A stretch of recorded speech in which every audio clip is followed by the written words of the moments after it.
All right, so I just found a couple nice big juicy grubs that I'm gonna feed to my chickens. And the first time I found these, I was a little concerned, but then I saw the skunks coming around and getting them, the crows, and I just let nature do its thing. Let them keep them under control. I don't have to do anything. I don't worry about them.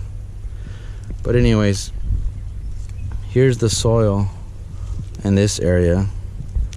See, I can pretty much form it into a ball. See that? Nice little ball. But it crumbles apart pretty easily. But you can see down here,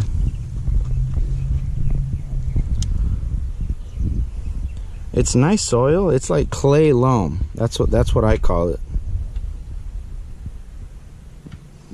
because it's got clay in it, but it's kind of loamy too.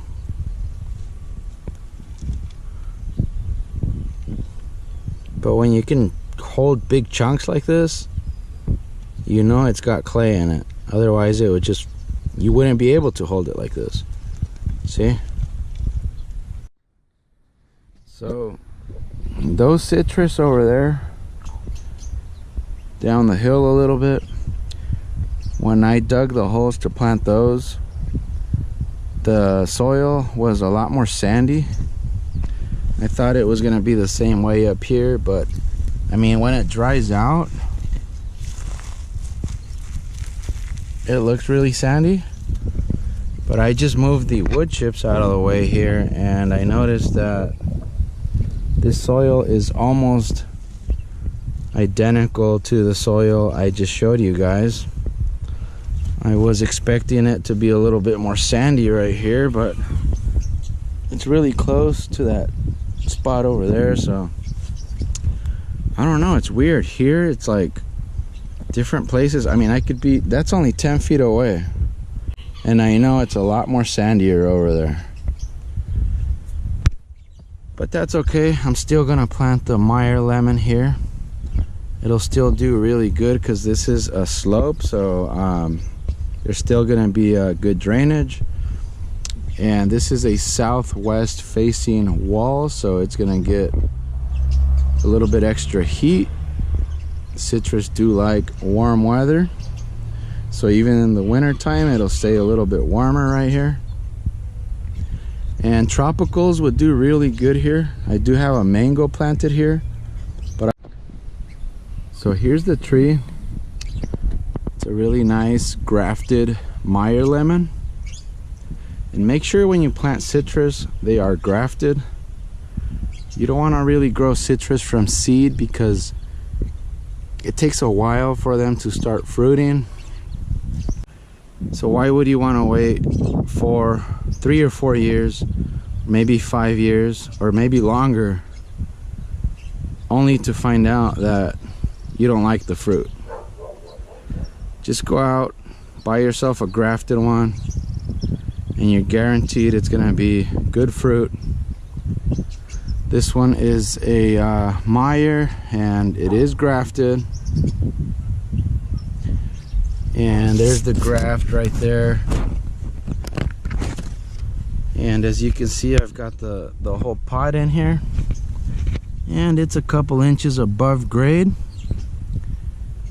but that's good. That's how I like it. I'm on a slope here. If I plant it too deep, the soil from up there can start coming down this way, and it could end up too deep. Those feeder roots will suffer. So I like to plant them a couple inches above grade, because I've got a lot of wood chips here I'm gonna put around the tree when I'm done planting it. So I want these shallow feeder roots to grow right into the decomposing wood chips. So remember that, don't plant your fruit trees too deep. And if you have decent soil, there's no reason why you should add anything in the hole, especially on the bottom. Because see, if you add compost or other stuff in the bottom of the hole, the worms are gonna come in, they're gonna start feeding on that stuff, and your tree is gonna start sinking into the ground, and it could suffocate to death, especially avocado trees. So be very careful. And I'm gonna take this tree out of the pot and put it in the ground, and then backfill it in. Here's the soil I took out. Another thing is the soil that you take out, if there's any big chunks, break them down. I already did that here. I hit it with the shovel, make sure all the soil broke down, because if you add big chunks back into the hole, like if I added big chunks like this, you're gonna have air gaps, and when it's hot, the roots are gonna dry out and the tree is gonna dehydrate. Right, so I got the tree in the ground and I got some soil around it, but now I'm gonna go get a 5-gallon bucket full of water. I'm gonna dump it right on there to help push that soil down, to make sure it's well compacted. I mean, I don't want it really tight, I just don't want any air gaps. So I'll put about 5 gallons of water. That soil is gonna settle down a little bit more, and then I'll add a little bit of soil, a little bit more soil, but I want to make sure the top of the root ball right here is a little bit above grade or exactly at grade at this point. So I'll be right back. Okay, so I got a 5-gallon bucket here, and let's see if I can do this. I'm gonna set the camera down right here.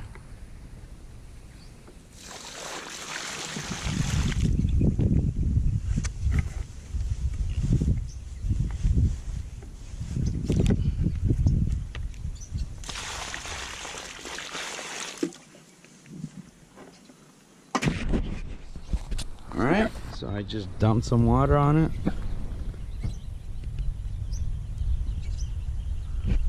And as you can see, the water is draining fairly quickly. I'm about to get my shovel and use the back part. Alright, so now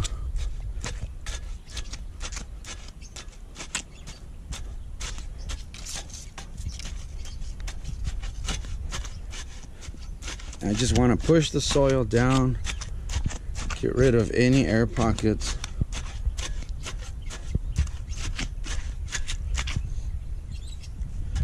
And then I'll dump some more water on it.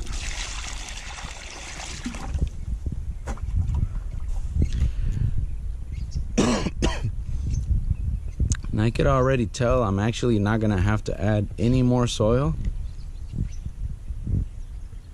Otherwise I'm gonna bury that trunk.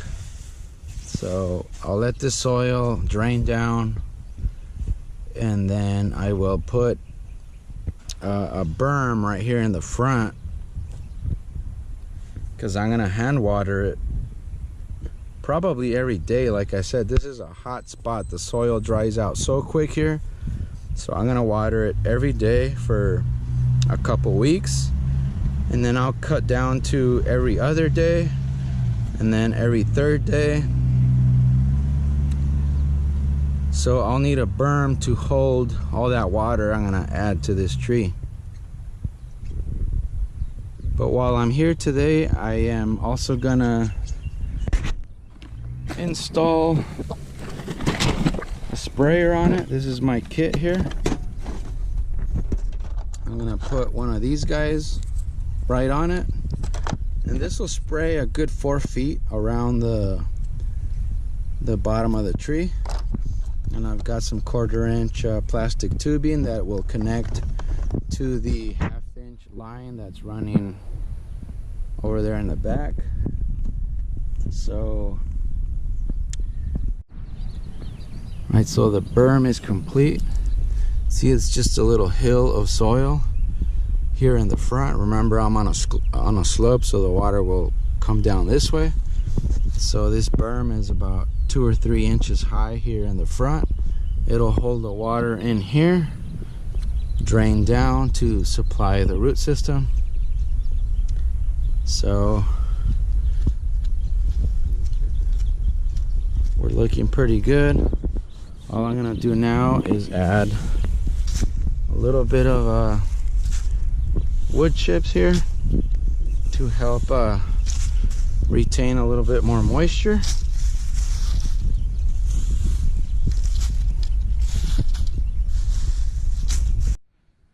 Alright, you guys, we're gonna hook up the irrigation here.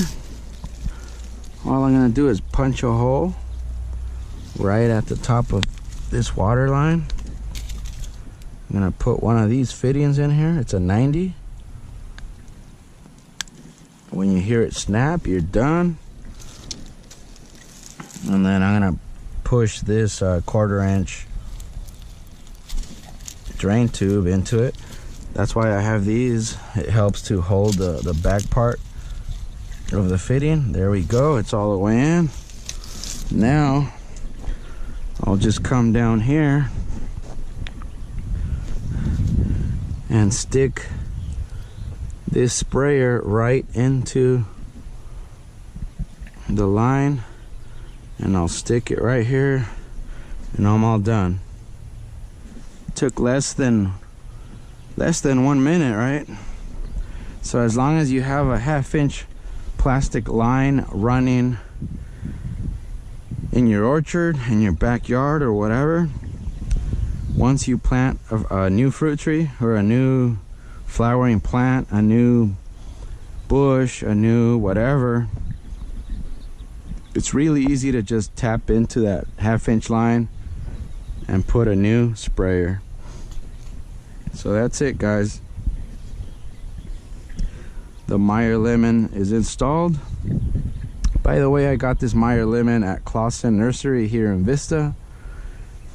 $23, very good price. It's a grafted Meyer lemon, and it looks really healthy. This is all nice new growth on it. So in about 3 years, I will have plenty of Meyer lemons. If you planted a lemon from seed, it'll take more than 5 years for sure, between 5 and 10 years. These I got planted here. This is the Valencia orange, and this one started flowering the 2nd year, and I've got a nice orange here. I could have had more, but I took them off because I want the tree to grow this year. Actually, see, it's got some nice ones right there. I might leave a few more because the tree's a little bit bigger now. This is a Washington Navel, same thing. I only left one orange on it so I can try it. Still not quite ready, but the tree is doing really good. Loving this spot right here. The mango's doing really good. This is California Pride. It really loves this spot. It's a nice warm spot. It's flowering like crazy.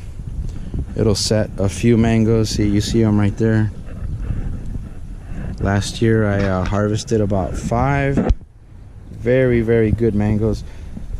The Moro blood oranges, they take a little while longer. They take about a good 4 or 5 years to start flowering.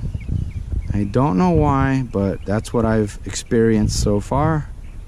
See, this one's getting nice and big. They're very vigorous, but they take a while to start producing. Bear's lime produces almost instantly. And Bear's lime, in my experience, has been very vigorous. You can see the tree is larger than the rest of them. And I love these limes, man. Thanks for watching, guys. Don't forget to subscribe. Give this video a like. and we will see you on the next video.